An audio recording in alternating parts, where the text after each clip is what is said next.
Institution judiciaire, ça peut être son ou ses avocats, là où il a été auditionné, la brigade, jusqu'à la prison.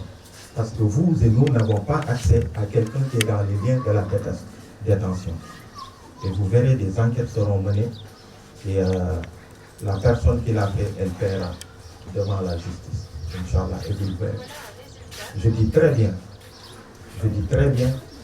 ça ne peut être qu'un ou des avocats, ou en tout cas, là où il a été auditionné, tout ce qui gravite autour de ça. Mais vous verrez, la plainte a été déposée. Et donc, du coup, le lundi dernier, sur les délits d'escroquerie,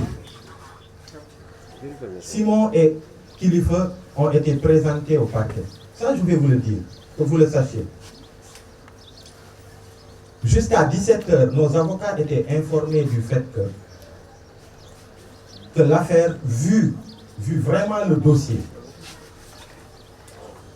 vu vraiment la légèreté du dossier, que le dossier allait être jugé aujourd'hui en flagrant délit. En flagrant délit, aujourd'hui. Ça nous avait été dit au tribunal lundi dernier. Mais il y a eu des choses qui se sont passées. Parce qu'à un moment, les gens se sont rendus compte qu'on allait vers un procès en escroquerie sans partie civile. Sans partie civile. Parce que quand même, quand on dit il y a escroquerie, il y a un escroqué qui a porté plainte. Mais il n'y a pas ça. Ils se sont rendus compte que ce serait absurde de mettre face aux Sénégalais un théâtre avec un procès, un simulacre de procès sans partie civile.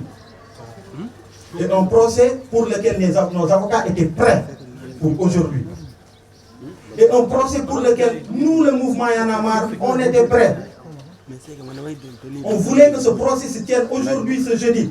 Que Kilifeu et Simon viennent face à la justice sénégalaise, que vous soyez là en tant que presse, que tous les Sénégalais puissent voir, que nos avocats soient là pour les défendre. C'est ça qu'on voulait. Mais malheureusement, ils se sont rendus compte que ça allait être du théâtre. Il y a eu des retours de parquet qui ont commencé. Et c'est là que la fabrication des charges ont commencé. Pour faire en sorte que le dossier soit mis en instruction. Et je vais vous lire ces charges. On dit association de malfaiteurs, corruption. Qui a corrompu qui? Qui a corrompu qui? Tentative de faux dans un document administratif. Tentative de trafic contre Kilifeu et X. Complicité de corruption. Complicité de tentative de faux. Usage de faux documents et complicité de trafic de migrants. C'est-à-dire complicité de trafic de migrants. Trafic de migrants, c'est quoi? En fait, c'est une loi qui a été mise en place dans le cadre du Frontex en 2005.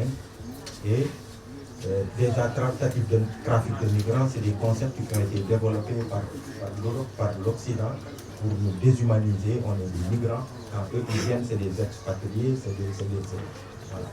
C'est une loi qui a été votée sur tous les réseaux qui sont mis en place de façon massive pour acheminer des personnes dans le cadre de la migration. Et ce que ça peut impliquer, c'est la criminalisation de cette affaire. Et la plupart des incriminations n'ont rien à voir avec la vidéo qui a été diffusée. Et je le dis bien, les peines encourues vont jusqu'à 10 ans de prison. C'est ce que nous a servi hier, la justice. Une justice que nous respectons. Comme je vous l'ai dit au départ, nous croyons peut-être naïvement que la justice allait s'élever et qu'elle fasse son travail en âme et conscience, en respectant tous les droits dans une indépendance qu'on espère. Mais tel n'est pas le cas. Encore une fois, elle est en train d'être instrumentalisée par le pouvoir exécutif pour commettre ce forfait-là, pour retenir Simon et Kilifeu dans les liens de la détention dans le cadre d'une instruction qui n'a pas maintenu comme une fourmi. alors que nous, on veut un procès. Je dis aujourd'hui, on voulait qu'un procès se tienne dans cette affaire-là. Et qu'est-ce que ça veut dire? Je l'ai dit au départ et je vais le dire encore. Et il faut que tout le monde soit prêt. Tous ceux qui refusent dans ce pays soient prêts. Les événements du 3 au 8 mars dernier sont en travers de la gorge de Macky Sall. Après avoir fait le vide autour de lui, pour être la seule constante qui puisse aller vers un troisième mandat, il veut faire le vide autour de toutes les organisations qui se battent dans ce pays pour sauver le peu de démocratie et d'état de droit qui nous reste. Ça, nous ne l'accepterons pas. Nous ne l'accepterons pas. Et nous nous battrons avec toutes les dynamiques. Vous voyez FRAPP, vous voyez le FDS de Babacar Diop, vous voyez le PASTEF de Ousmane Sonko, vous voyez Nitu Dëgg Valeurs, vous voyez Non-Langue, vous voyez des personnalités comme Nitdoff, vous voyez des organisations de la société civile qui sont avec nous et d'autres organisations. Et je ne parle même pas de tous ces Sénégalais qui, dans l'intimité de leur chambre et chez eux, soutiennent, se battent et tiennent à ce que notre démocratie, qu'elle soit préservée, et que ce coup fatal d'ailleurs qui a voulu être porté à notre démocratie en mars, que ce coup fatal, qu'on puisse le parer à jamais. Voilà. Et on continuera de se battre. Et une dynamique sera créée